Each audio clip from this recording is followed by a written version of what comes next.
Alors en fait, moi je ne travaille pas sur les femmes et sur les féministes, non, parce que j'ai fait ma thèse sur la garde nationale où justement on a refusé systématiquement les femmes, ça fait partie d'ailleurs des revendications des féministes du 19e siècle que de rentrer dans la garde nationale.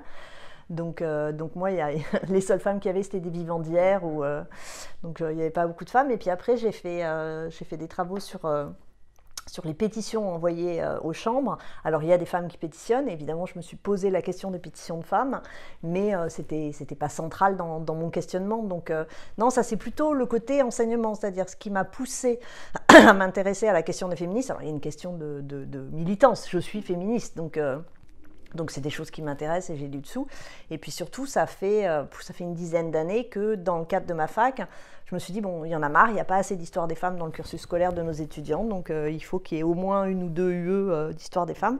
Et donc j'ai commencé à faire des cours d'histoire des femmes. J'ai monté un gros cours de L1 en histoire des femmes, comme ça je les avais tous dès le début, là, comme ça c'était posé.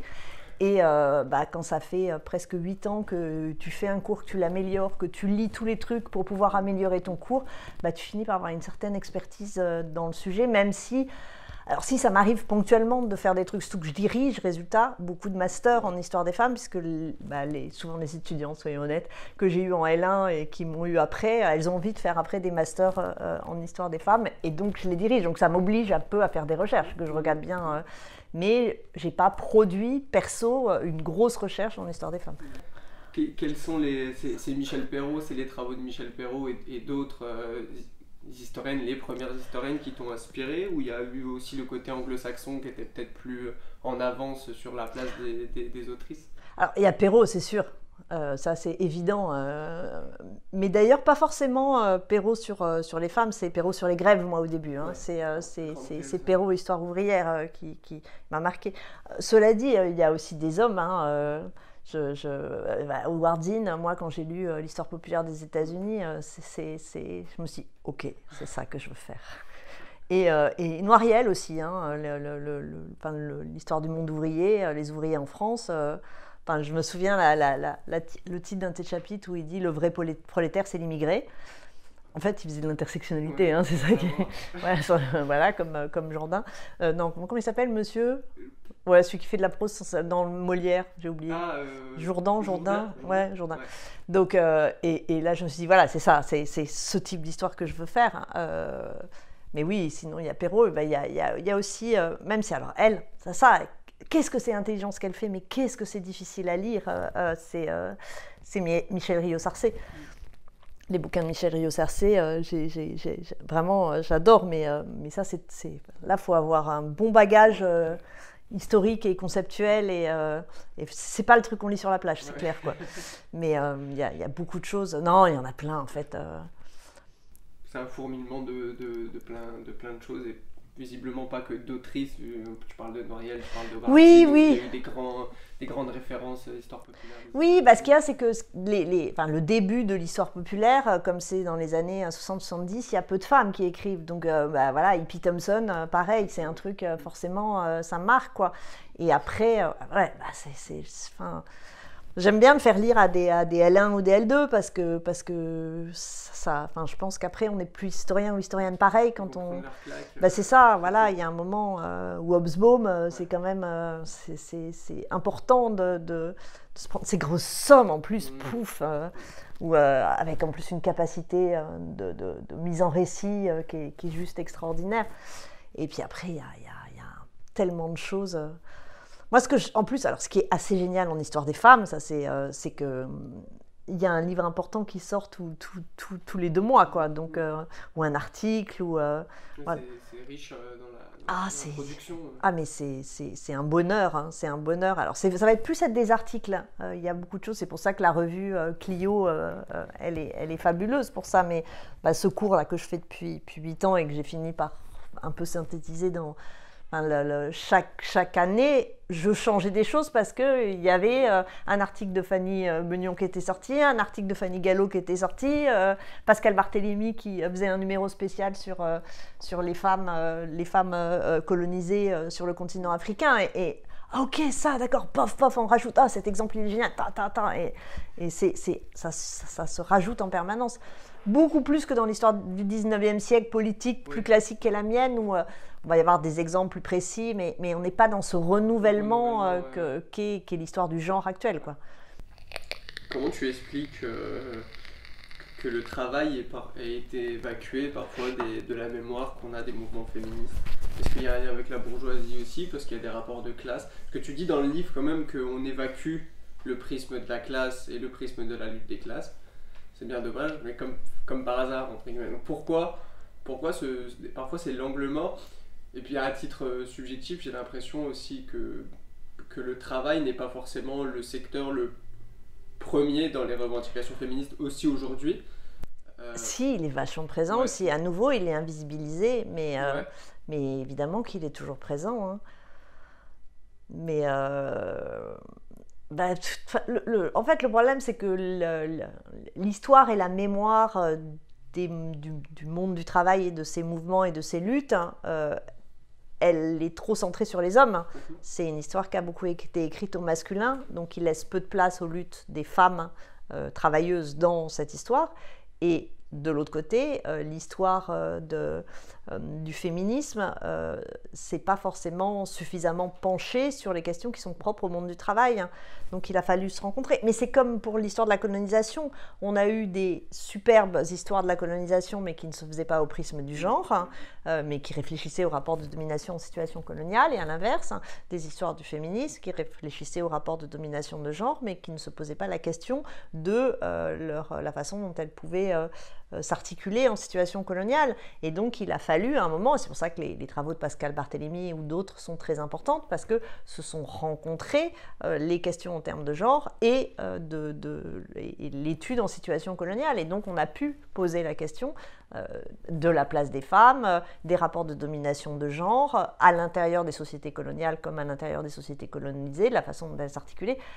Et cette rencontre, elle a été super utile et hyper féconde, mais elle est tardive. Mais pareil sur l'histoire des révolutions. L'histoire des révolutions, ça s'est écrit très longtemps au masculin, et l'histoire des femmes ne laissait pas forcément... Parce que certaines femmes étaient comme trop révolutionnaires pour rentrer dans l'histoire des féministes, parce qu'à côté de leur lutte en tant que femmes, elles se battaient pour des idées sociales qu'avaient, en tant que citoyennes, et le genre ne jouait pas forcément. Et donc il faut faire cette rencontre.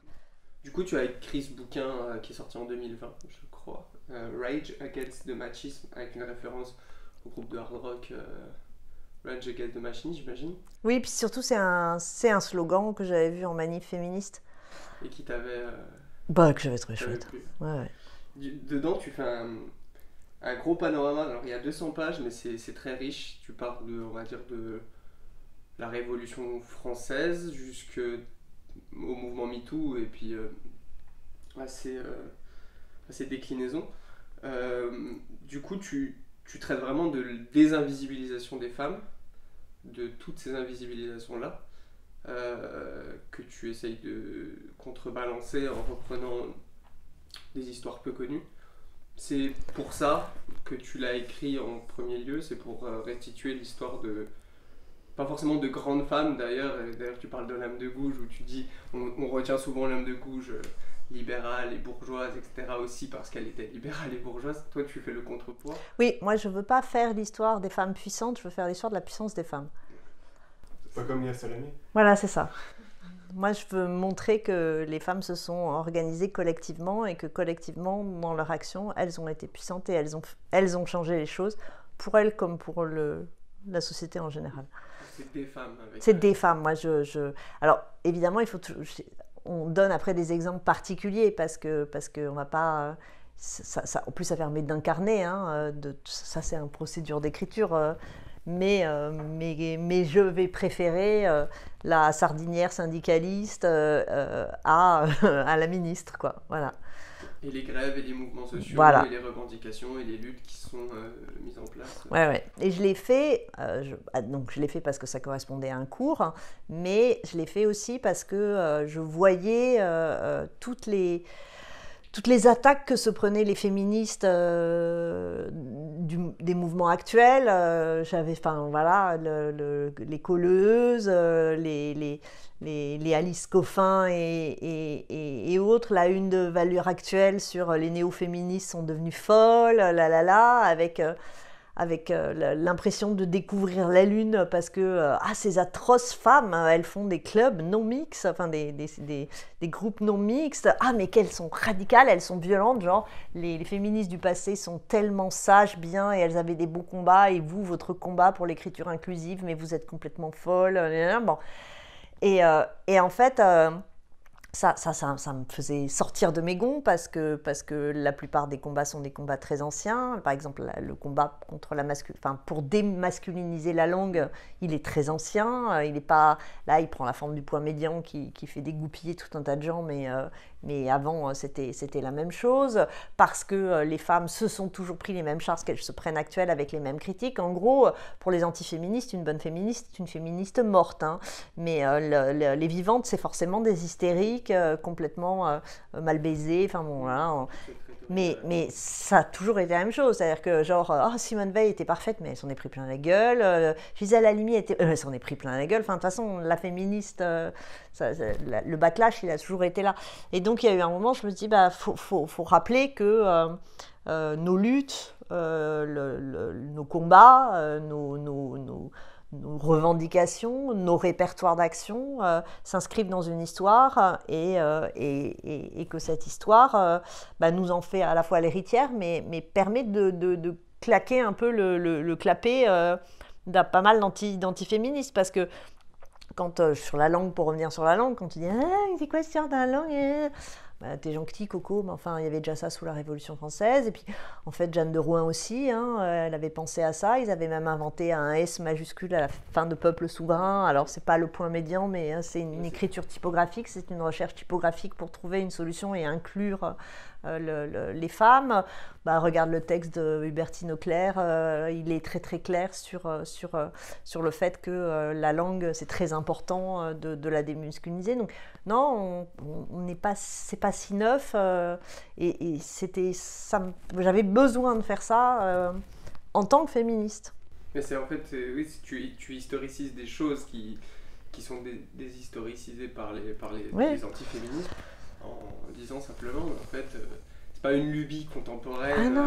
Ça vient de quelque part, ça vient d'autrices, et que eux, ces antiféministes, ne sont que la énième réactualisation d'un discours poussiéreux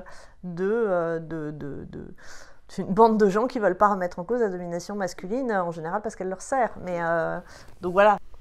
Tu dis que un terme que j'avais pas jamais rencontré, c'est le roman national féministe. En quoi, pour toi, c'est un danger aussi de déjà, qu'est-ce que tu appelles le roman national féministe, et en quoi ça peut être un écueil aussi dans la manière de se représenter les luttes? En fait, ce que j'appelle, ce que j'appelle le roman national, mais évidemment ça repose sur toute une réflexion menée par bien d'autres, la première étant Suzanne Citron sur la question du roman national. C'est comment on fige une certaine mise en récit de l'histoire, et d'ailleurs très souvent à destination d'une transmission par l'école. Et en fait, le roman national, ce qu'on appelle le roman national en général, donc Clovis, baptême, il y a une succession de grands personnages, de grands événements. Les grands personnages sont toujours des grands hommes, c'est une vision d'en haut. Bon. Et en fait, donc moi je pars du principe que c'est pas seulement un contenu, c'est une façon de faire l'histoire. Et si on se met à faire une histoire des femmes ou du féminisme avec quelques grandes femmes et quelques grandes figures imposées et quelques grands événements en oubliant le reste, on reproduit dans l'histoire des femmes et du féminisme les défauts qui sont pour l'histoire générale du roman national. Et donc, il faut y faire attention. Et il faut casser ça. Ça revient à la question de tout à l'heure. C'est-à-dire que Olympe de Gouges, elle est dans le panthéon du roman national, mais si on ne parle que d'Olympe de Gouges, il ne s'agit pas de minimiser l'importance de son texte ou de ses combats. Voilà, la question n'est pas là. Mais il faut aussi parler des citoyennes républicaines et révolutionnaires de Pauline Léon et Claire Lacombe. Il faut parler de tous les clubs de femmes. Il faut parler... elles sont bien d'autres, elles sont nombreuses. En fait, le roman national, il procède toujours comme arbre qui cache la forêt. Si on a des femmes arbres et qu'on oublie la forêt des luttes collectives, on fait les mêmes défauts que produit le roman national tel qu'il est enseigné à début de la Troisième République et un peu repris récemment. Tu dis sur les mouvements féministes, il y a des écueils et il y a aussi des évacuations mémorielles. Tu parles de la vision par vague dont tu te méfies. Est-ce que tu peux nous expliquer ce que tu veux dire par là quand tu parles de vision par vague et en quoi ça simplifie aussi une réalité qui est beaucoup plus complexe, beaucoup plus superposée parfois? Alors la vision par vague, elle est historiquement datée, c'est au moment de ce que l'on va à ce moment-là appeler la deuxième vague, donc les années 70, que les féministes des années 70 se disent de la deuxième vague, ce qui les conduit à reconnaître avant une première vague. Et la première vague qu'elles reconnaissent, essentiellement, c'est les suffragettes, donc le mouvement pour le droit de vote. Et cette lecture, qui a d'abord été une lecture pas forcément scientifique, elle s'est aussi retrouvée ensuite dans le champ scientifique, parce que par ailleurs, elle correspond à une réalité quand on étudie le féminisme, à savoir que, de fait, c'est assez sinusoïdal. Il y a des moments de flux et de reflux, on ne peut pas le nier. Il y a des moments de mobilisation intense qui se marquent tout simplement par une floraison d'écrits, d'organisations, etc. Et des moments de creux de la vague où, de fait, les 8 mars, il n'y a pas grand monde dans la rue. Donc, c'est vrai, on voit bien que c'est sinusoïdal. Mais il y a ça s'est fixé et c'est un peu ressorti avec MeToo où, résultat, on a dit c'est la troisième vague. Et on a eu beaucoup de discours sur MeToo, la troisième vague. Et ça a un peu sédimenté tout ça. Sauf qu'en fait, moi, ce qui me pose problème dans cette lecture en termes de vagues, il y a plusieurs choses. D'abord, c'est, je vois bien la cohérence du moment 2, ça, ok, mais les suffragettes, on sait qu'elles apparaissent fin 19e. Ça veut dire qu'avant, il n'y a rien. Or, moi, je travaille sur celles d'avant. Donc, ça m'embête qu'on les oublie, celles d'avant. Alors, on le voit bien dans les travaux, ils les réintègrent. Mais en fait, ils les réintègrent, sauf que celles d'avant, elles ne sont pas suffragettes. Ce n'est pas le droit de vote, la première chose qu'elles demandent. Donc, ça ne marche pas non plus complètement, quoi. Et puis, ces creux de vague, qui ont aussi été étudiés, ce n'est pas une absence. Il faut chercher, justement, ce qui s'y passe. Et en plus, cette lecture en termes de vague, elle a tendance à associer une vague à une lutte. Donc, le droit de vote, l'IVG, en gros, et MeToo, la lutte contre les violences sexuelles et sexuées. Sauf qu'en fait...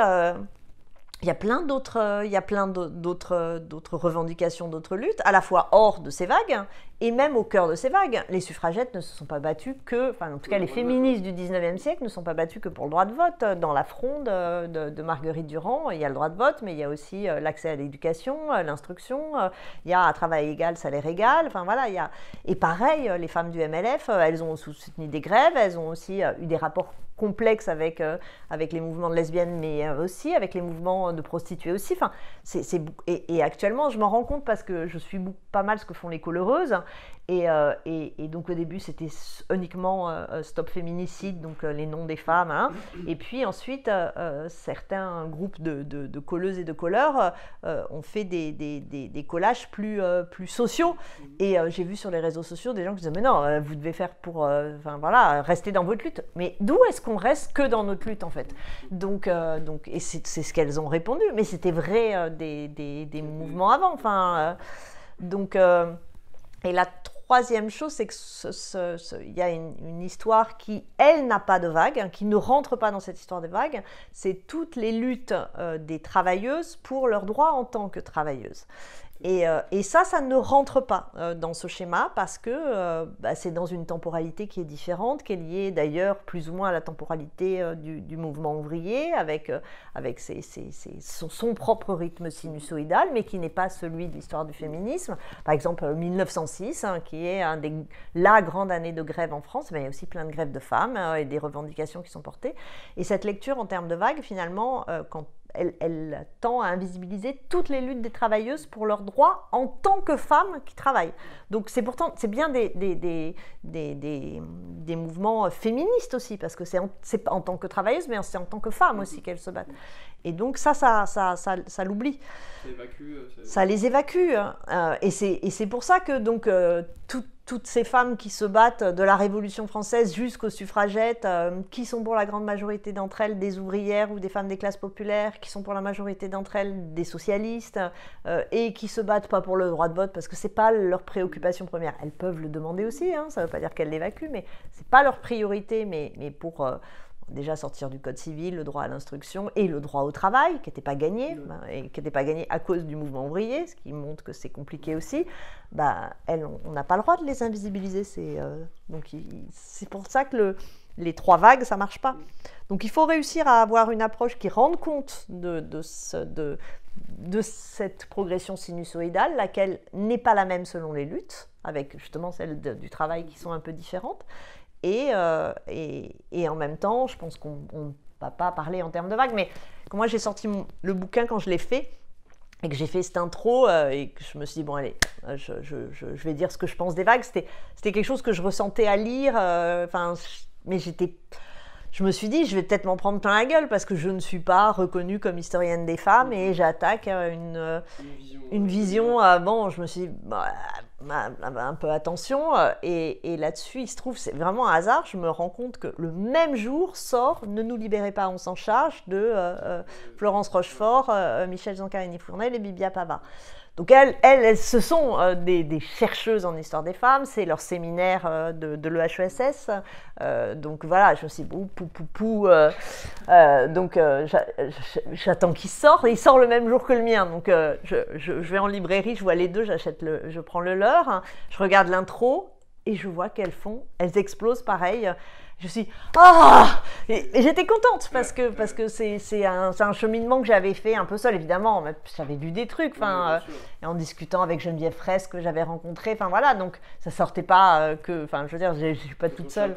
Non, mais je me suis dit, en fait, on est toutes en train d'évoluer de la même façon, et en plus, ça me faisait plaisir de me dire, voilà, celles qui sont vraiment chercheuses dedans, elles et moi qui... Parce que même moi, je peux avoir des moments d'illégitimité parce que justement... Et je me suis dit, non, en fait, au bout du compte, avec les lectures que j'ai faites, les réflexions, j'en arrive au même point. Donc j'étais rassurée, quoi. J'étais contente. L'apport de la légitimité des spécialistes. Oui, c'est ça. Et je me suis dit, ok, au bout du compte, en lisant les mêmes choses les unes les autres, on est arrivé au même point, et c'est chouette. Et on en a discuté avec Bibia, c'était marrant avec Bibia Pavard de se rendre compte que finalement nos deux introductions étaient très très très similaires, alors que pas du tout. C'est-à-dire qu'on se croise, on discute, des fois on va à des séminaires les unes les autres, mais on l'a écrit différemment, à mon avis. Je pense dans les mêmes semaines, parce que quand il faut rendre pour que ça sorte à la même date, le calendrier est le même pour les deux, et on a écrit les mêmes choses. Sauf pas avec le même style, parce que voilà, moi justement c'était plus vulgarisé, mais on dit la même chose. Et en fait c'est hyper heureux, moi j'étais vraiment super contente.